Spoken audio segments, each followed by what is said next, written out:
Now, if you were shocked by the recent revelations about a political smear campaign emanating from Downing Street, then prepare to be truly appalled by a new film called In the Loop, which is a biting, rude, very funny satire on the culture of spin. It's been released, I think, with exquisite timing.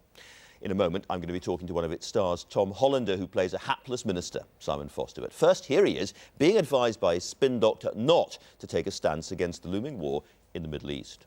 Remember Mary? Remember what happened to her? She took a stand on health. Everybody decided that she was mental. Because the Sun showed a picture of her with wide eyes and her head on a cow. Yeah, well, I happened to find that that was a particularly powerful image. Look, the Prime Minister of this country, right, he's not a Viking, is he? He doesn't drink blood. He doesn't go around biting tramps. I know the Prime Minister isn't a Viking, Mel. Unlike me, he abhors physical violence. And Tom Hollander is with me now. Welcome. It's a very enjoyable film. I mean, a completely ludicrous fantasy. The idea that this country could be conned into going to war on the basis of a dossier that had been fiddled around with. Yes. It's just referred to as the Middle East, isn't it? Not Iraq. Yes, it's an unspecified government and an unspecified war. Irad, or somewhere like that. Yeah. Yes. Yeah. Were you aware when you were making it just how topical it was going to be? Or was it a sort of history piece looking back? Well, at it's Iraq obviously the war had already happened, hadn't it? The war Yeah. that it might possibly refer to. So we were aware of that. But it appears to be prescient in a way that's just bizarre now, just the last few weeks with the revelations of the porn stuff in the expenses and now.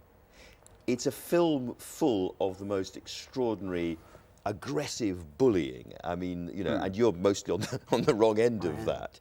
I wonder when you're making the film, the extent to which everything is scripted, or whether you're kind of going with the characters. It is scripted, and we're also allowed to go with the characters, which is the perfect scenario, really. So there's a very, very good script, which you've always got to rest on.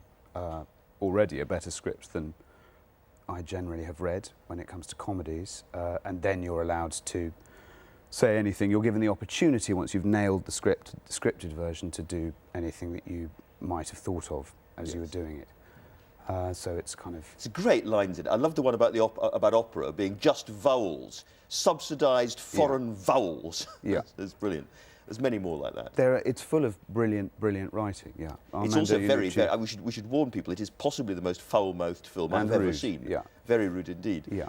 You quite often play people who are kind of on the receiving end, don't you?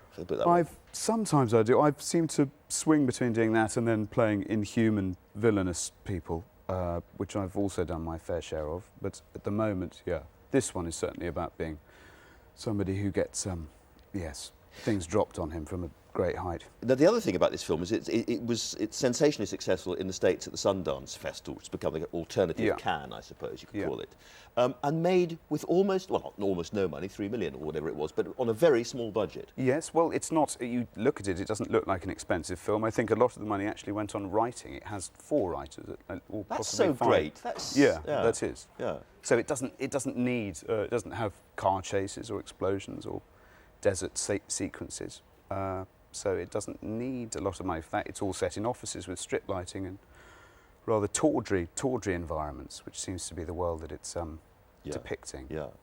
I mentioned, the kind of roles you play, and Mr. Collins we remember from Pride and Prejudice with Keira Knightley up against that. But I suppose the one that would perhaps surprise people most, looking at you on the sofa, is George V, where I've watched this before and I've watched it again, and I can't tell it's you, as it were. Well, that's good. Thank you very much. I think that's also makeup and a lot of facial hair. And a deep voice. I mean, you do think of your yes, voice. I had to change my voice. That's true, yes. That's right. Yes. Okay, well, having heard you do that, let's... It's a technical thing. A technical thing. Thank you very much. Let's finish with a little look at you as George V. Okay. You will be a sailor! And that's all there is to it, you understand? You will be in the Navy.